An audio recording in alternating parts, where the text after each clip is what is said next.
How are you? Extremely well. So, You can count on that all the time. so I have a question. I was named after my grandfather, right? And my aunt, is right over there, she says, like, I noticed there's these good qualities that were in him that are in you. And, she says, y'all are practically, but kind of not really the same person. Well, he's And focused with you all the time. He's focused with you, and in your alignment, often you receive an impulse or an inspiration. So, of course. okay. I can see that. Yeah, he's constantly backing me up, like he's there, like, no, I got you, dude. Keep going. It's not just that he's there for support and backing you up, although that is not inaccurate. It's that there is a keen interest in what you are about. And so there is a thought about what you are doing that when you are in the receptive mode, often you receive. So his characteristics, or more importantly, his timing and responses are inspired to you. And when you're in the receptive mode, then you see, that's one of the nicest things to understand about all of those dearly departed. They're not really departed. They are pure positive energy. They've left behind all of their resistance, and they are aware and interested in you all. And so you have masters and family members and people who are really interested in what you're about, focused on the thing that you are focused upon in any moment in time. And when you are open, then you have access to that, you see. I see. Esther sees so many characteristics of Jerry in her 10-year-old grandson. Esther started to just listen to what Luke has to say because she figures it's a direct message from Jerry. He has insight beyond his years. He has sensitivity to things in the way that Jerry did. He's contemplative. Now, Jerry's not controlling Luke's life. Jerry's just really interested in Luke. And when Luke and Esther are together, Jerry's really interested in Esther and Luke together. So very often there is an impulse that comes from Luke. He will do something that only Jerry ever did. Luke is now doing it in this moment because he's receiving the inspiration, because that's the impulse that Jerry is offering. In Luke's openness, it's right there, you see. So isn't it nice? You're all being haunted all the time. I like that. That feels really good. Yeah. Another question about the sun. We technically need the sun to survive. It gives us energy. It gives us that vitamin D, what we need. Is it more than that? More than just like giving us what we need physically, but also on some other level? Does it stop right there, or is there more than that? Is it the source of energy? No, it's the sun. Is it just the sun, or is it? It's the manifestation of thought from the receptive mode. It is a manifestation, just like you are a manifestation of something, where your earth spinning on its axis is a manifestation of thought. And not just thought that was thought before, but thought that is continuing to be thought. Your earth spinning in its orbit in perfect proximity to other planets and the other aspects of your solar system, everything, all of that is something that is an ongoing thought consideration. And who's thinking those thoughts? You are, from your physical perspective. Your inner beings are, from their non-physical perspective. So nothing that is manifested is just the finite manifestation of whatever it is. Everything is supported by this ongoing, ever-flowing energy stream, and that's what you're sensing from it. Okay. Yes. So as long as thinkers are thinking about the sun will continue to exist. Okay, I got one more question, I promise. Music that has been created in the past and have certain momentum. Is there ways that we can pick up where those artists left off and pick up on that momentum and add to the momentum? Well, isn't that what everyone's doing? Isn't that exactly what's happening with all of the music? But there's something else. Even though there are artists who are still living that are feeling concerned that their music is being ripped off by the new artists that are coming along, we're using the vernacular of what some of them are feeling. It's a wonderful thing also to realize that those artists who have been here before, who have reemerged into non-physical, are now making music through the new artists. That's why there is so much continuity. They continue to make the music. You got to know that when someone is in that tuned in, tapped in, turned on mode, and they are loving the music flowing through them, when they reemerge into non-physical, the music still flows, and they are enjoying where you're at and what you are summoning, you see.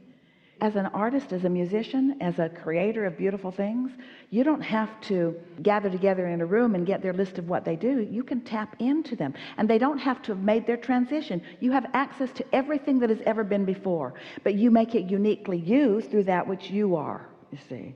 So there's never any ripping off of anything. There's just the continuation from your perspective of whatever you are interested in. But you have far more access to that non-physical energy than most physical beings understand, unless you are a musician or an artist of some kind who has felt it flow and knows the difference.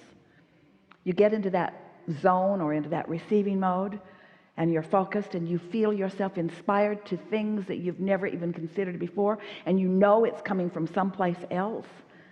Yeah, that's what's going on. I love that. It's like uncopyrighted momentum. Something more? That's it. Thank you. Really good. Really good.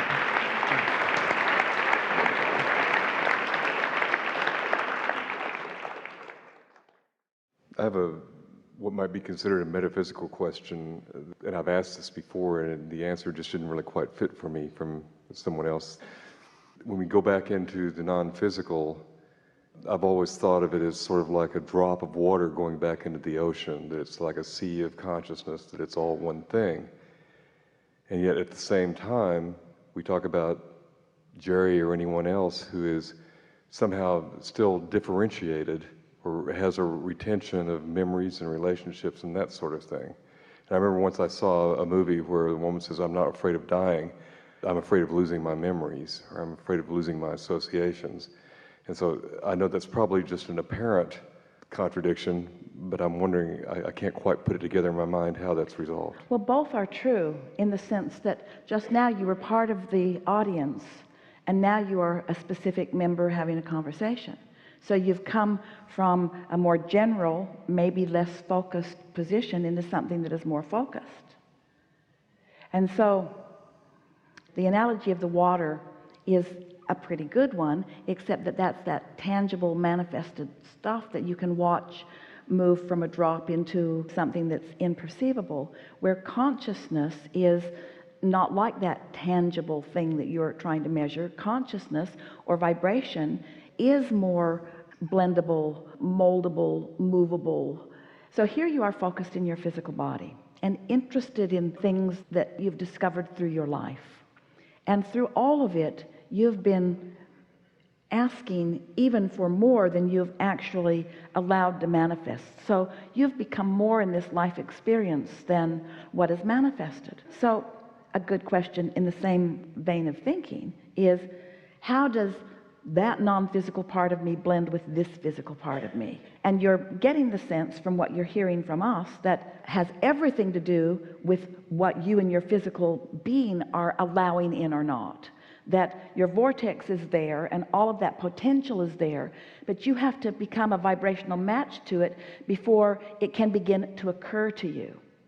So we think that this fairly new discussion or conversation or example that we have been offering about the receptive mode, about turning the thoughts to things, is a very good platform that makes it easier than ever before to answer this important question that you're asking here.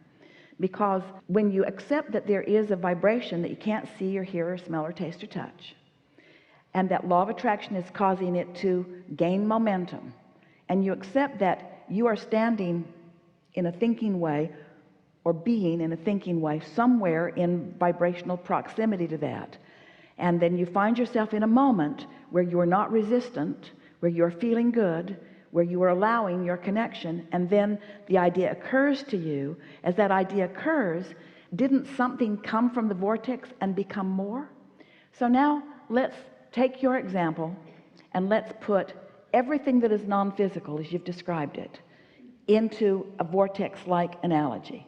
So here's all of this non-physical consciousness, beingness, knowingness that is focused on a lot of things, and collectively no human mind could even contemplate all of it.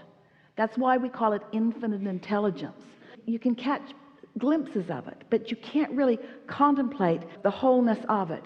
And then here you are in your physical body, important, in this moment in time, on this leading edge, important, and you're focused, You bring attention to something, and then a whole lot of that, if it's interested and if it's a vibrational match, joins you in that, you see.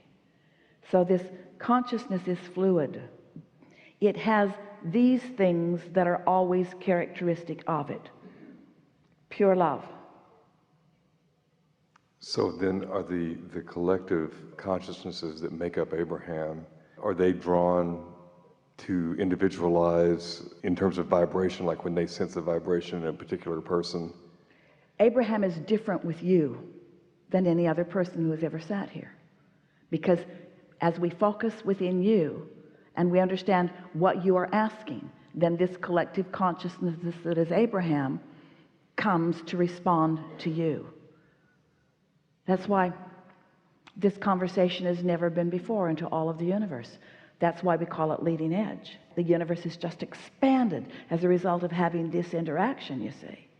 It's not same old, same old, same old. There aren't a set of things, although it may sound to you.